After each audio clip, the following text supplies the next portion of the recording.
Late last night and early today, at my direction, the United States Armed Forces conducted an extraordinary military operation in the capital of Venezuela. It was a force against a heavily fortified military fortress in the heart of Caracas to bring outlaw dictator Nicolas Maduro to justice. This was one of the most stunning, effective, and powerful displays of American military might and competence in American history. American military and intelligence personnel tracked Nicolas Maduro's behavioral habits, including where he slept, to prepare to capture the Venezuelan president and his wife in what President Trump calls a stunning operation involving air, land, and sea resources. For more, let's bring in former Ambassador at Large and Coordinator for Counterterrorism, Nathan Sales. Ambassador, welcome. Good to be here, Mike. So questions are where we go from here. The president's saying we're going to run Venezuela, and then he wants to transition. What questions are you asking?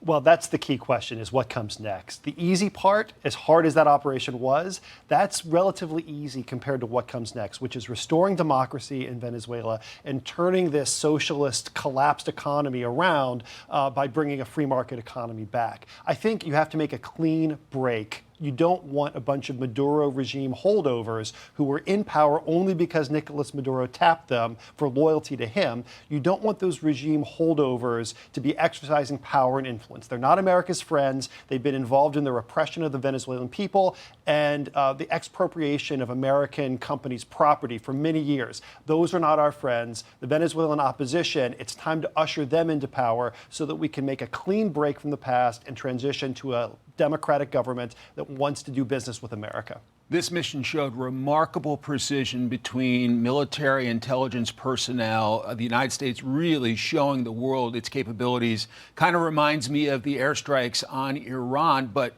there are times when these missions could go wrong. What about the courage to send the message to go and do this and carry it out? It's really an amazing operation. When we were watching the chairman of the Joint Chiefs talk about all of the steps that went into planning and executing this mission, I actually had goosebumps. Nobody else can do this. Lots of other militaries around the world talk a big game. Vladimir Putin thought that he could take Kyiv in 3 days. Well, guess what? 4 years later, he's still there, bogged down in a war of attrition, losing 30,000 troops a month.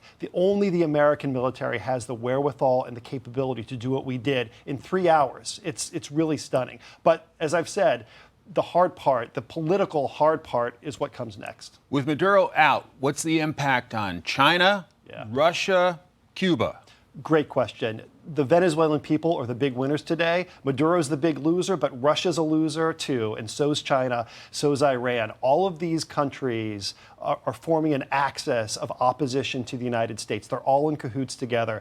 And you can see it in the hysterical tone coming from the Russian Foreign Ministry today. It's not just that Putin has provided Venezuela with apparently not very good air defenses that we were able to neutralize last night with very little difficulty. It's that there are strong political, diplomatic, and economic ties between Russia and Venezuela, and also between China. There was a Chinese diplomatic delegation there on the ground in Caracas while we went in and took care of business. So clearly sending a very strong message to the Chinese and to the Russians that America is back and we mean business. Ambassador Nathan Sales, great to have you. Thanks for your analysis today. Great to be here. Thanks. Hey, everyone. I'm Emily Campagno. Catch me and my co-hosts Harris Faulkner and Kaylee McEnany on Outnumbered every weekday at 12 p.m. Eastern, or set your DVR. Also, don't forget to subscribe to the Fox News YouTube page for daily highlights.